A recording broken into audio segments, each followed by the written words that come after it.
Well, Australia is in recession for the first time since the 90s, the economy contracting 7% in the wake of the coronavirus crisis. Meanwhile, former Prime Minister Tony Abbott has called for COVID-19 restrictions to be relaxed. Joining me now is economic and financial expert and former federal Liberal opposition leader, Dr John Hewson. Always a pleasure to see you, Dr Hewson. Thanks for joining us tonight. Well, those figures today, not unexpectedly, were quite stark. And we're in for a rough ride in coming weeks, months and possibly even years. No, that's right. I mean, it is backward looking, of course. The June quarter's finished. We're now about 2/3 of the way through the September quarter. But it's confirmed, I guess, most people's worst fears that we are in the deepest economic contraction. On some data I've seen today, back to 1931. Certainly since the data was collected from 58-59, it's the deepest recession that we've experienced. And the orders of magnitude, as they say, are eye-watering. They are much larger than a lot of people ever imagined they'd see in their lifetime.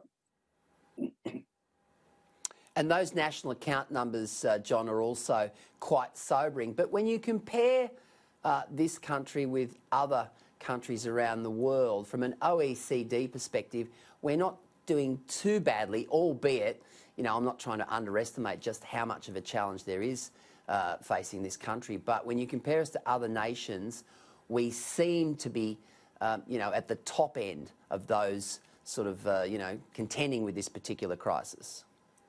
Well, that's right in terms of the headline numbers. I mean, we come in as one of the lowest in terms of the fall or the collapse in GDP in the June quarter.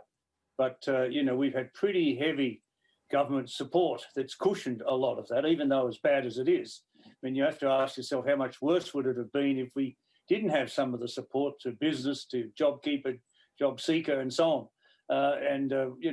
We don't want to kid ourselves. I think taking a longer-term view, which is what I did today, go back and look at some of the trend data.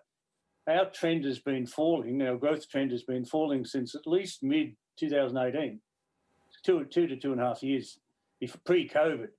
We had a lot of structural challenges that were coming to the fore.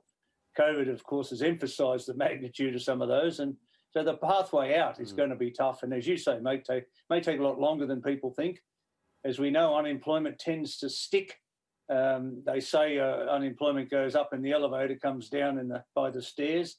That's largely true. It's very slow to grind it back down. We went in with a low unemployment rate of around the low fives, 5.1, 5.2, 5.3. It's now been recorded a bit over 7.5. The real number we know, because of JobKeeper and people leaving the workforce and so on, is probably around 13, 14%. We don't know yet how that will unfold when you take JobKeeper, you start to phase JobKeeper out and cut back on some of that business support, and people have to start paying their mortgages and their rents, and insolvencies and bankruptcies start to emerge. So we really don't know. It's learning by doing, to be honest. I mean, you can have all the forecasts in the world, but we're a long way from being able to put a handle on exactly where we are and how long it's going to take to turn it around. Our former Prime Minister Tony Abbott used a speech overnight in the UK to call for state and territory leaders to pull down the borders, to ease border restrictions. There are, a lot of cynics out there that are suggesting that with elections looming in some of those states and territories that this particular issue has been politicised. Where do you stand on this? Well, I think it is political. I mean, these are populist moves, particularly by Queensland, which has got the nearest election towards the end of this year, October, I think, from memory. And look, you see the exceptions that really worry me. You see football teams flying in there to play. You see the deal done today with not too much social distancing, I think, in terms of finalising a deal to bring the grand final for the AFL to Queensland. These sort of things, these exemptions sit really badly with a family that can't get together to see a dying relative or have their children treated by crossing the border for that sort of service. So, it's very political, and they obviously have made a judgment that this will work in their favour politically. I'm not sure. I mean, you push it for a while. I mean, in the end, people, you're dealing with people, you're dealing with their lives, you're dealing with their heartaches and their difficulties. And, blanket rules like that really do a lot of damage, apart from the economic damage of closing down essential parts of our economy.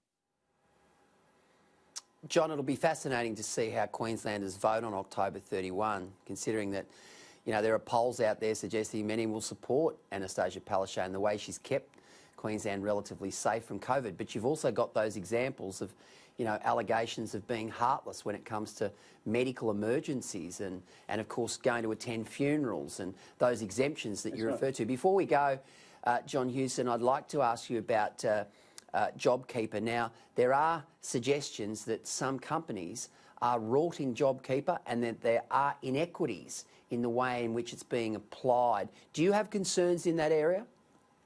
Yes, very, very much. I mean, Andrew Lee, Labor member, released some data this week which showed a link between the companies that have received a large amount of JobKeeper and some of the bonuses that were paid to some of their CEOs, for example. We've seen parts of JobKeeper not applied to universities, for example, not applied to a lot of casuals in the arts community, for example, and a lot of casual workers who just didn't qualify. And, you know, it's amazing. Universities are big employers and they're big exporters and they've got no assistance. Yet I noticed some of the churches have been claiming it.